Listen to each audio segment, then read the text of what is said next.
السلام عليكم ورحمة الله وبركاته. أهلا وسهلا بيكم في القناة ومشروع جديد.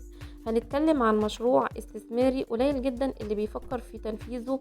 ولو انت من الناس اللي بتحب تعمل أفكار مشاريع قليل اللي بيعملها وتسويقها مضمون بإذن الله، يبقى فكرة مشروع النهاردة مناسبة ليك. يلا بينا نشوف فكرة مشروعنا هنخطط لها ازاي.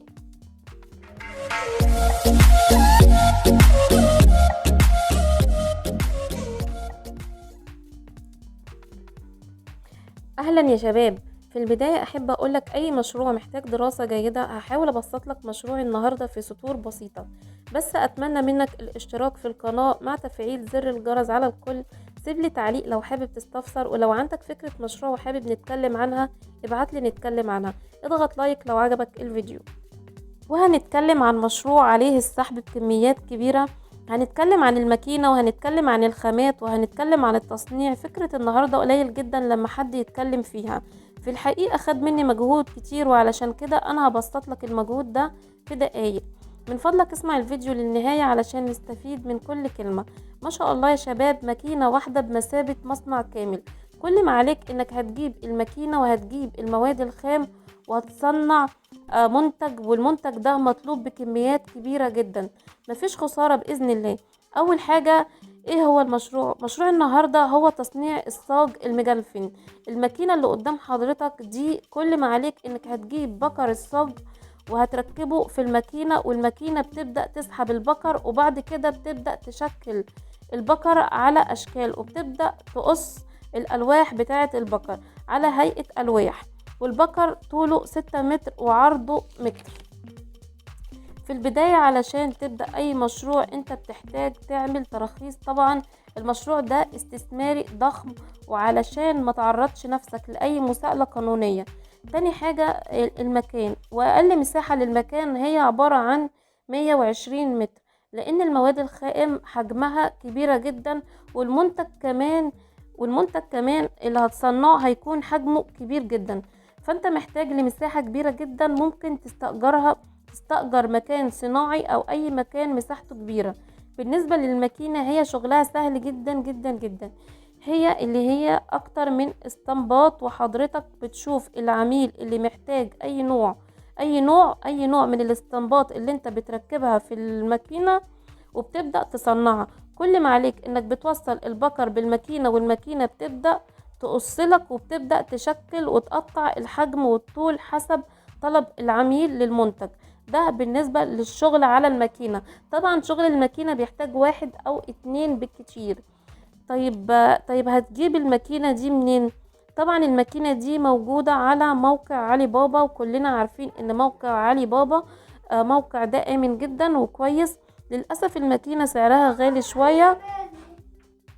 طبعا حضرتك انا مش عايزاك تزعل ان سعر الماكينة غالي شوية. طبعا الماكينة دي تستحق انها تكون غالية لانك بتكسب من المنتج ده ما شاء الله. كمان ده لان الصاج المجلفن ده بنستخدمه في حاجات كتيرة جدا. هقولك على سعر الماكينة، بس هقولك الاول على استخدامات الصاج المجلفن. استخدامات الصاج المجلفن بنستخدمه في بناء الهناجر، وبنستخدمه في المزارع، وكمان في ناس كتير بتستخدمه في المصانع كغطا. وده طبعا حسب الكمية. بس يا شباب، مش انت اللي بتركب المنتج ده او المادة الخام دي، انت حضرتك كل ما عليك انك انت اللي بتصنع المنتج. كمان بنستخدمه في المنازل وبنستخدمه في الاكشاك. وكل ما عليك انك هتجيب الماكينة من موقع علي بابا، وتمن الماكينة دي 8000 دولار. هي سعرها عالي، بس ناس قليلة جدا في مصر اللي شغالة في المنتج ده. اذا الطلب عليك هيكون ما شاء الله كبير جدا. طبعا الصاج المجلفن ده بنحتاجه كتير في الشتاء، طبعا بسبب الامطار وبسبب السيول. فطبعا الصاج المجلفن ده بيبقى ضد الصدى وبيبقى كويس جدا. يعني المنتج ده ما شاء الله عليه السحب. حاجة كمان، المادة الخام هي الصاج المجلفن. وطبعا المادة الخام فيها مقاسات بتبدأ من 3 ملي إلى 7 ملي. كل ما زاد سمك الصاج زاد سعره. طبعا الصاج المجلفن دوت فيه منه نوعين، نوع ملون ونوع مش ملون. سعر الطن فيه 18,000 جنيه، واللي مش ملون 17,500 جنيه. وده السعر الحالي. لو حضرتك سمعت الفيديو دوت بعد فترة، السعر طبعا بيتغير. طيب هتجيب الارباح دي بكام؟ يعني هتحسب الارباح دي بكام. اول حاجة البقر بتتقطع لألواح، الالواح طولها 6 متر في متر. اللوح ده بيتباع بكام؟ ب635 جنيه الطن. يا شباب بيطلع كام لوح صافي؟ 40 لوح. بتبدأ تطلع اللوح ب635 او 630. طبعا بيطلع لك صافي، بعضها بتنقص الكهرباء والعمالة، وطبعا بتحتاج عامل واحد او اتنين زي ما قلت لك في بداية الفيديو. طيب بيبقى صافي معاك كام؟ بيبقى صافي معاك حوالي 5000 جنيه. انت مكسبك حوالي 7000 جنيه، حسب شغلك وحسب امكانية مشروعك. طبعا ايجار المكان، وغير كده انت مش هتعمل طن واحد في الشهر، انت ممكن تعمل اكتر من طن ويطلب منك اكتر من طن في الشهر. احنا بنحسب الحسبة ديت على طن واحد. مشروع جميل جدا يا شباب، طبعا محدش بيتكلم عنه كتير. قلت ان الماكينة من موقع علي بابا، وقلنا ان المادة الخام فيها الملون وفيها العادي حسب طلب العميل. اماكن بيع المادة الخام هسيب لك العنوان في صندوق الوصف. المكان طبعا ما يقلش عن 120 متر. ما تنساش التراخيص المطلوبة. هنتكلم عن التسويق. طبعا يا شباب، اي شاب بيبدأ اي مشروع بيقعد يسأل نفسه طب انا هعمل المشروع، طب انا هسوق المشروع ده ازاي. طبعا دي خطوات كويسة جدا، لازم حضرتك تبقى عارف ان البداية والنهاية، ويكون قدامك هدف علشان المشروع بإذن الله يكمل. وطبعا اول حاجة بتعملها منفذ بيع لحضرتك، من خلاله بتبيع الصاج المجلفن. وكمان بتعمل اعلانات، ومفيش اكتر من الاعلانات ديت بتجيب ناس وعملاء لحضرتك يشتروا منك. والدعاية دي بتبقى عن طريق الفيسبوك او عن طريق اليوتيوب او عن طريق وسائل التواصل الاجتماعي. وطبعا احنا دلوقتي عارفين ان معظم الناس بتلجأ للتواصل الاجتماعي علشان تاخد منها اي معلومة.